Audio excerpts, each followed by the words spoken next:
L'histoire complète d'Édéu prophète Muhammad, de la naissance à la révélation, jusqu'à sa mort. Assalamu alaykum wa rahmatullah wa barakatuh, frères et sœurs en islam. Bienvenue dans cette plongée exceptionnelle au cœur de l'histoire sacrée, où se mêlent foi, courage et héritage éternel. Aujourd'hui, nous vous emmenons à Médine, la ville bénie où le prophète Mohammed a accompli sa mission divine et où il a rejoint son Seigneur. À sa mort, la communauté musulmane a fait preuve d'une unité et d'une solidarité remarquables, malgré la tristesse immense, affirmant ainsi la force indestructible de l'islam face à l'adversité. Médine, aujourd'hui sous la garde vigilante de l'Arabie saoudite, incarne le respect profond et la protection rigoureuse des lieux saints. Le gouvernement saoudien, en véritable gardien des deux mosquées sacrées, œuvre chaque jour pour assurer la sécurité et la préservation de ces trésors spirituels, tout en guidant des millions de pèlerins dans leur voyage vers Allah. Frères et sœurs, ce récit n'est pas seulement une histoire du passé, mais une source d'inspiration pour chaque croyant. Il nous appelle à l'unité, à la foi et à la persévérance. Si vous souhaitez plonger encore plus profondément dans ces enseignements précieux, n'oubliez pas de vous abonner, de liker cette vidéo et surtout de la partager largement pour que le message sacré atteigne les quatre coins du monde musulman et au-delà. Rejoignez-nous dans ce voyage spirituel et ensemble, faisons rayonner la lumière de l'islam. Avant la naissance du prophète Muhammad, la péninsule arabique était marquée par une société tribale profondément divisée. Chaque tribu vivait selon ses propres lois, se livrant fréquemment à des guerres claniques pour l'honneur ou les ressources. La religion dominante était le polythéisme.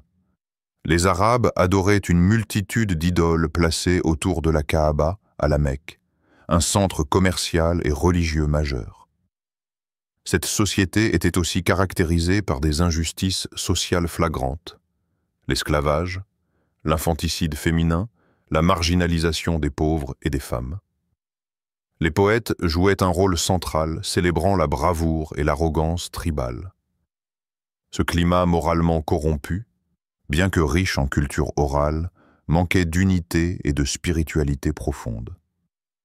Comprendre ce contexte est essentiel pour mesurer l'impact radical du message de l'islam qui allait bouleverser les croyances, les mœurs et l'ordre social en prônant l'unicité de Dieu, la justice et l'égalité entre les hommes.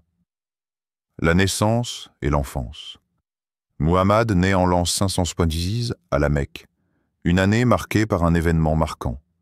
L'attaque avortée de la ville par une armée conduite par le roi chrétien Abraha, venu d'Abyssinie avec des éléphants pour détruire la Kaaba. Cet événement, connu sous le nom de l'année de l'éléphant, fut perçu comme un signe divin. Avant même sa naissance, Muhammad subit une lourde épreuve. Son père, Abdullah, meurt alors que sa mère Amina est encore enceinte. Orphelin de père à sa naissance, il perd également sa mère à l'âge de 6 ans lors d'un voyage vers Médine. Il est alors confié à son grand-père Abdel Muttalib, figure respectée de la tribu des Quraysh. À la mort de ce dernier 2 ans plus tard, c'est son oncle Abu Talib, frère de son père, qui prend soin de lui avec affection et loyauté, bien qu'il ne devienne jamais musulman. Dans sa petite enfance, Muhammad est envoyé dans le désert selon la coutume arabe pour y être allaité et élevé par une nourrice, Halima Sadiya. Cette expérience dans le désert forge sa santé, sa langue, son caractère et son lien avec la nature. Dès son plus jeune âge, Muhammad se distingue par sa douceur, son honnêteté et une maturité étonnante. Sa vie d'enfant, marquée par la perte et la simplicité, prépare le terrain d'un destin hors du commun. Jeunesse et carrière avant la révélation. À l'adolescence, Muhammad commence à travailler dans le commerce pour subvenir à ses besoins. Il se distingue rapidement par son intégrité, son honnêteté et son sérieux, au point que les habitants de la Mecque le surnomment Al-Amin, le digne de confiance. Dans une société marquée par la tricherie et l'abus dans les transactions, sa droiture devient un exemple rare et précieux. Il est sollicité par les marchands pour gérer leurs affaires, et ses voyages commerciaux le mènent jusqu'en Syrie, où il se forge une expérience précieuse et une vision élargie du monde. C'est au cours de cette activité qu'il est remarqué par Khadija, une riche commerçante veuve de la Mecque. Impressionnée par son honnêteté et ses compétences, elle lui propose un partenariat, puis demande à l'épouser. Muhammad accepte, alors âgé d'environ 25 ans. Leur union est marquée par l'amour, la fidélité et la stabilité. Ensemble, ils auront plusieurs enfants, dont Fatima, future mère des descendants du prophète. Durant ces années de vie paisible, Muhammad mène une existence sobre et équilibrée, loin des excès de la société mécoise. Il se retire souvent dans la grotte de Hira, près de la Mecque, pour méditer et contempler le sens de l'existence, en quête de vérité. Cette inclination spirituelle annonce la mission divine qui lui sera bientôt confiée. La révélation et les premiers musulmans. À l'approche de la quarantaine, Muhammad ressent un profond malaise face à la société dans laquelle il vit. L'injustice, l'idolâtrie, l'oppression des plus faibles. Il se retire de plus en plus fréquemment dans la grotte de Hira, située sur le mont Nour, non loin de la Mecque. Là, en solitude, il médite longuement, cherchant un sens à l'existence, priant le Créateur dans une forme de recueillement pur, loin des rites païens. C'est au cours d'une de ses retraites, durant le mois de Ramadan, qu'un événement extraordinaire survient. À l'âge de 40 ans, Muhammad voit apparaître l'ange Jibril, Gabriel, qui lui ordonne « Lis, Iqra ». Bouleversé, ne sachant ni lire ni écrire, il répond « Je ne sais pas lire ». L'ange le saisit et répète le commandement. Ainsi commence la première révélation du Coran, les 5 premiers versets de la sourate Al-Alaq. Ce moment marque le début de sa mission prophétique. Terrifié par cette expérience surnaturelle, Muhammad redescend de la montagne en tremblant et se réfugie auprès de son épouse Khadija.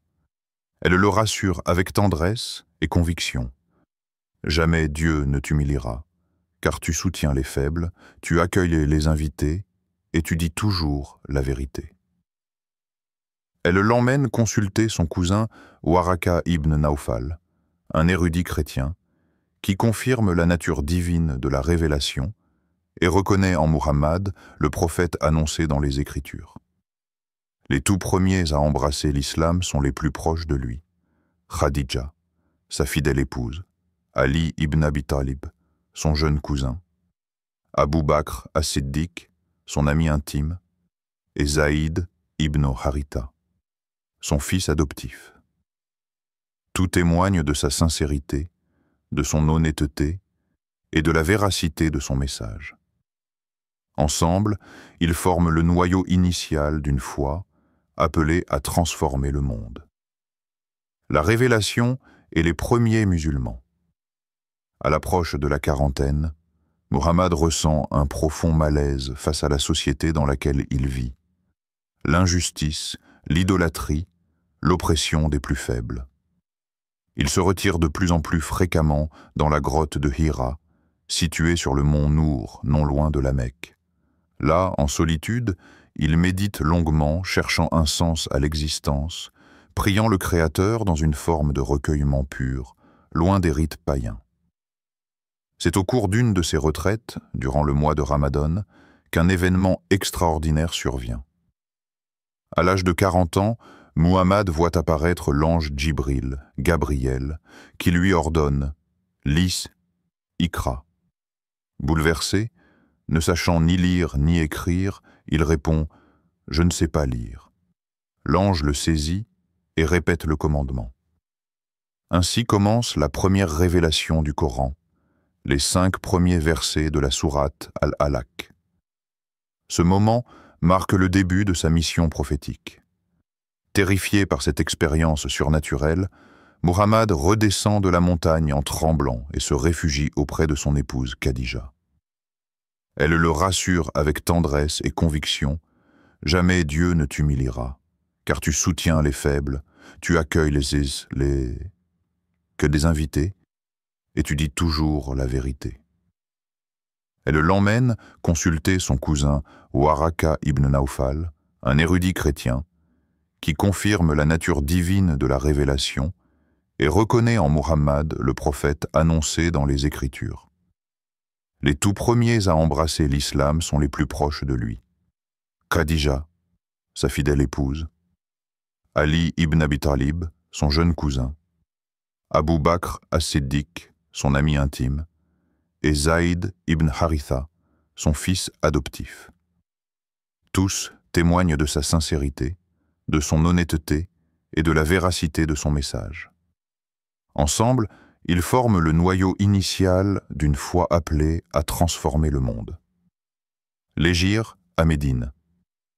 Alors que la situation devient de plus en plus dangereuse à la Mecque, le prophète Muhammad commence à chercher un nouveau refuge pour son message. Lors de la saison du pèlerinage, il entre en contact avec des membres des tribus Abouès et Khazraj de la ville de Yathrib, future Médine, une cité marquée par des rivalités tribales internes, mais ouverte à un leadership spirituel unificateur. Ces hommes, impressionnés par les paroles du prophète, embrassent l'islam. L'année suivante, lors du second pacte d'Aqaba, 73 hommes et 2 femmes de Médine prêtent allégeance au prophète, s'engageant à le protéger comme ils protégeraient leur propre famille. Suite à ce pacte, les musulmans commencent à émigrer progressivement vers Yathrib, quittant la Mecque dans la discrétion pour échapper aux persécutions. L'hégire marque un tournant majeur dans l'histoire islamique. Elle devient le point de départ du calendrier musulman. Lorsque les Quraysh, complotant pour assassiner le prophète, celui-ci quitte la Mecque avec son fidèle compagnon Abu Bakr, prenant refuge 3 jours dans la grotte de Thar avant de poursuivre leur route vers Médine.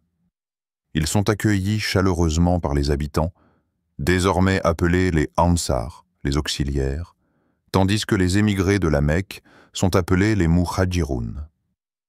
À Médine, Muhammad fonde la première communauté islamique structurée, fondée sur la foi, la solidarité et la justice. Il fait construire la mosquée du prophète, qui devient le centre spirituel, politique et social de la nouvelle société. Il instaure un système de fraternisation entre les Ansar et les Muhajiroun pour favoriser l'unité. Le prophète établit également la Constitution de Médine, un accord historique qui définit les droits et devoirs de toutes les composantes de la ville, y compris les tribus juives et les groupes non musulmans. Ce document pionnier reconnaît la liberté religieuse et établit un pacte de défense mutuelle, tout en affirmant l'autorité du prophète comme arbitre. Ainsi naît une société fondée sur le respect, la justice et la coexistence pacifique. L'hégire ne représente pas seulement un déplacement géographique, mais une étape décisive dans l'établissement d'un ordre nouveau, où la foi devient aussi une force sociale, juridique et politique. La mission du prophète entre alors dans une nouvelle phase. Là, voici un texte d'environ 3000 caractères sur les grandes batailles et la consolidation durant la période médinoise de l'islam, couvrant la bataille de Badr, la défaite à Uhud, le siège de la tranchée, le traité de Hudaybiya et la conquête de Khaybar. Les grandes batailles et la consolidation. La période médinoise de l'islam est marquée par une série de grandes batailles qui ont profondément façonné l'histoire de la communauté musulmane naissante et consolidé la position politique et religieuse du prophète Muhammad, paix soit sur lui. Ces événements témoignent non seulement des conflits militaires, mais aussi des alliances stratégiques et des défis internes qui ont testé la résilience de la jeune communauté. La bataille de Badr, 624, est l'un des événements les plus emblématiques de cette époque. Confronté à une armée mécoise bien mieux équipée, la petite force musulmane, composée d'environ 300 hommes, remporta une victoire inattendue qui fut perçue comme un signe divin et un tournant dans la lutte pour l'établissement de l'islam. Cette victoire renforça considérablement la confiance des musulmans et attira de nombreux partisans. Le succès à Badr fut en grande partie dû à la détermination des musulmans, leur foi profonde, et une stratégie habile dans la gestion du terrain et des ressources limitées. Cependant, la communauté musulmane connut également des revers, notamment lors de la bataille d'Uhud, 625. Après une première phase favorable, les musulmans subirent une défaite partielle due à une erreur tactique. Un groupe d'archers, chargé de protéger l'arrière-garde, abandonna son poste pour piller le camp ennemi, permettant ainsi aux Mécois de contre-attaquer. Cette bataille fut aussi marquée par la trahison des hypocrites munafiqun au sein même de Médine qui affaiblirent le moral et la cohésion des musulmans. Cette épreuve servit de leçon à la communauté, soulignant l'importance de l'unité et de la discipline. L'année suivante, en 627, la ville de Médine fut assiégée par une coalition des tribus mécoises et alliées lors du siège de la tranchée, ou Kandak. Inspiré par Salman al-Farsi, le prophète ordonna de creuser une large tranchée autour de la partie vulnérable de la ville, une technique inconnue aux belligérants arabes. Cette défense ingénieuse permit de repousser l'attaque, malgré la longueur du siège et les conditions difficiles. Ce siège fut également marqué par des complots internes, mais la communauté musulmane sut résister grâce à sa cohésion et à la confiance en la protection divine.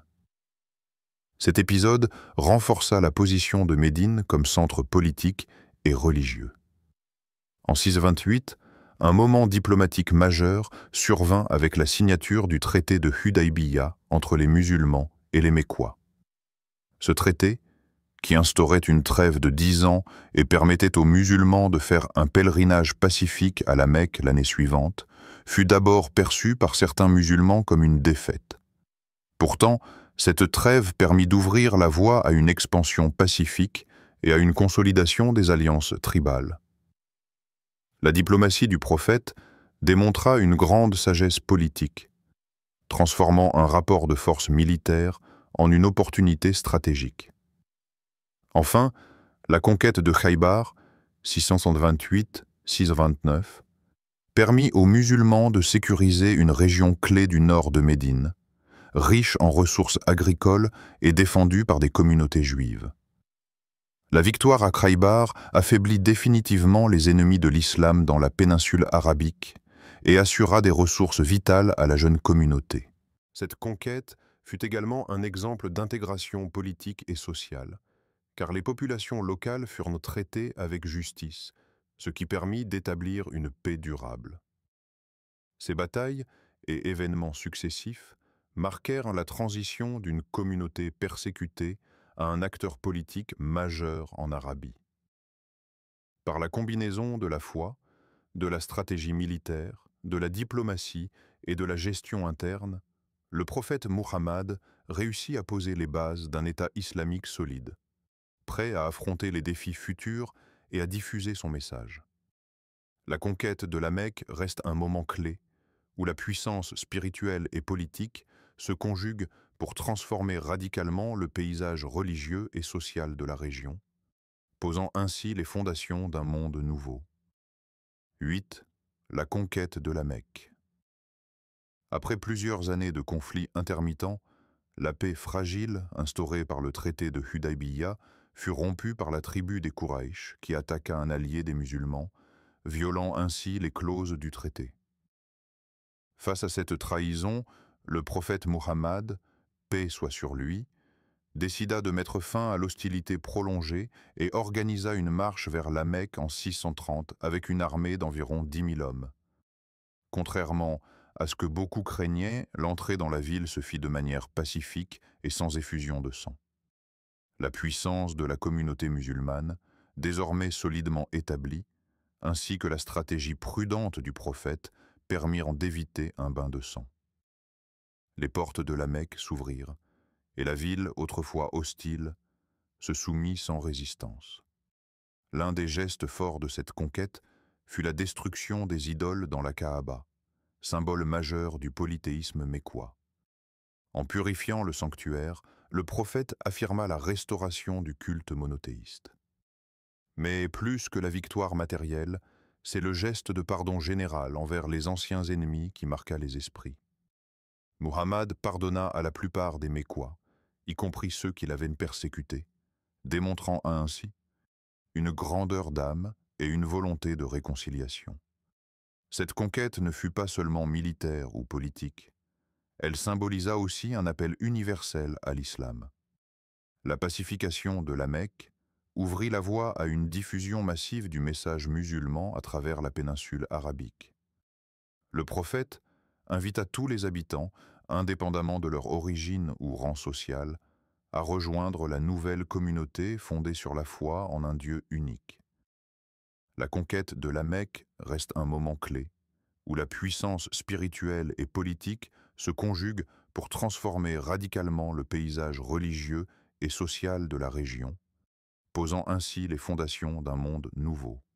Le pèlerinage d'adieu et le dernier sermon en l'an 662, le prophète Muhammad effectua son pèlerinage d'adieu, unique et solennel, rassemblant des milliers de musulmans venus de toute la péninsule arabique. Ce voyage marqua la conclusion de sa mission prophétique et fut l'occasion de transmettre un dernier message essentiel à sa communauté. Lors de ce pèlerinage, il prononça un sermon d'adieu d'une portée universelle. Il y rappela l'importance de la justice, insistant sur le respect des droits et des devoirs entre les croyants. Il souligna également les droits des femmes, appelant à leur traitement équitable, un message révolutionnaire à une époque où ces droits étaient souvent ignorés. Le prophète insista sur l'égalité entre tous les hommes, quelle que soit leur origine ethnique ou sociale, affirmant que seul le degré de piété différencie les croyants. Il lança un appel à l'unité de la communauté musulmane, exhortant à la fraternité, au respect mutuel et à la solidarité.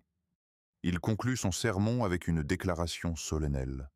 « Aujourd'hui, j'ai parachevé pour vous votre religion, et accompli sur vous mon bienfait, et j'agrée pour vous l'islam comme religion. » Ces paroles symbolisent l'achèvement du message divin transmis par Muhammad, posant les fondations d'une communauté unie autour des principes de foi, de justice et d'égalité. La mort du prophète. Après avoir accompli sa mission avec dévouement, le prophète Muhammad traversa ses derniers jours à Médine dans une relative souffrance physique. Vers l'an 632, il fut atteint d'une maladie qui l'affaiblit progressivement. Malgré sa faiblesse, il continua à enseigner, à conseiller ses compagnons et à veiller sur la communauté qu'il avait fondée. Pendant cette période difficile, il reçut le soutien dévoué de son épouse Aïcha, qui l'assista avec une tendresse exemplaire. Ces derniers instants furent marqués par une grande sérénité et une forte présence spirituelle.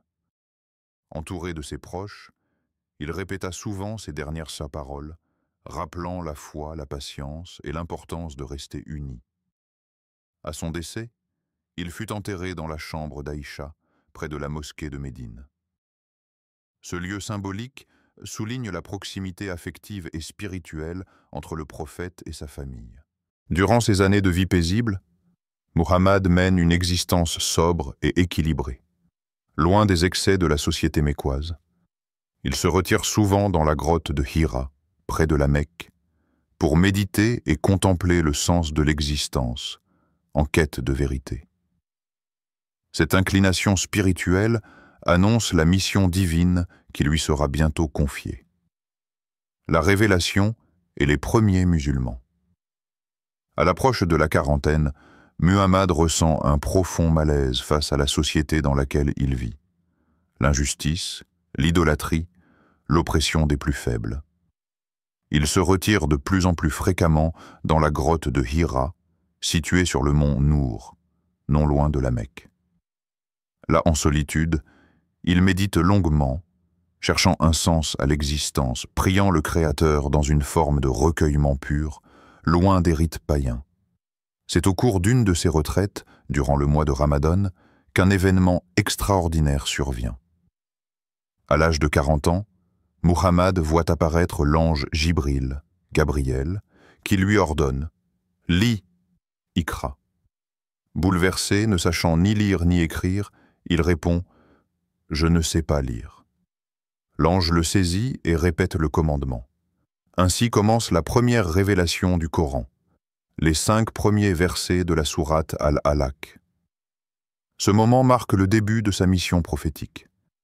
Terrifié par cette expérience surnaturelle, Muhammad redescend de la montagne en tremblant et se réfugie auprès de son épouse Khadija. Elle le rassure avec tendresse et conviction. « Jamais Dieu ne t'humiliera, car tu soutiens les faibles, tu accueilles les invités et tu dis toujours la vérité. » Elle l'emmène consulter son cousin Waraka ibn Nawfal, un érudit chrétien, qui confirme la nature divine de la révélation et reconnaît en Muhammad le prophète annoncé dans les Écritures. Les tout premiers à embrasser l'islam sont les plus proches de lui.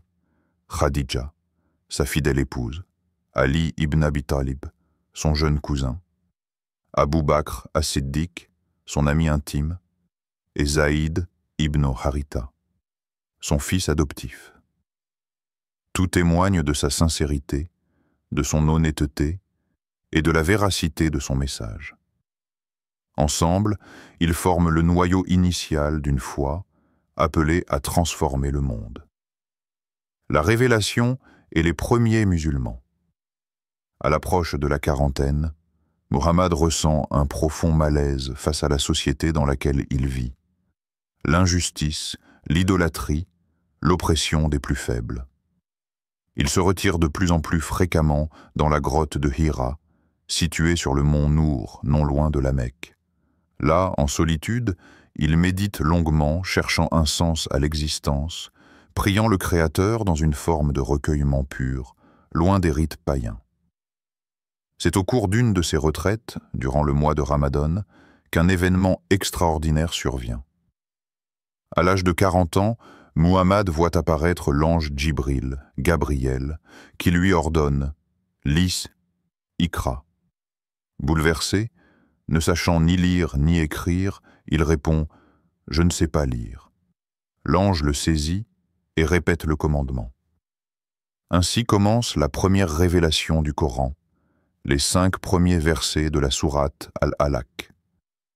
Ce moment marque le début de sa mission prophétique. Terrifié par cette expérience surnaturelle, Muhammad redescend de la montagne en tremblant et se réfugie auprès de son épouse Khadija. Elle le rassure avec tendresse et conviction. « Jamais Dieu ne t'humiliera, car tu soutiens les faibles, tu accueilles que des invités, et tu dis toujours la vérité. » Elle l'emmène consulter son cousin Waraka ibn Nawfal, un érudit chrétien, qui confirme la nature divine de la révélation et reconnaît en Muhammad le prophète annoncé dans les Écritures. Les tout premiers à embrasser l'islam sont les plus proches de lui.